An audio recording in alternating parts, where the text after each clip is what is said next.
أعوذ بالله من الشيطان الرجيم. بسم الله الرحمن الرحيم. والتين والزيتون وطور سينين هذا البلد الأمين.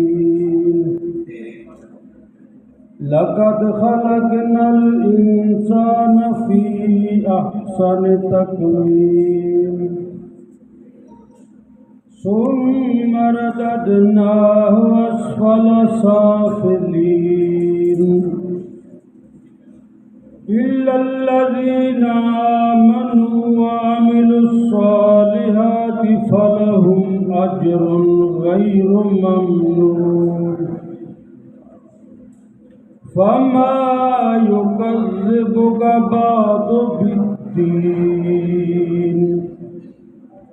أليس الله بأحكم الحاكمين. صدق الله العظيم وصدق رسوله النبي الكريم الأمين.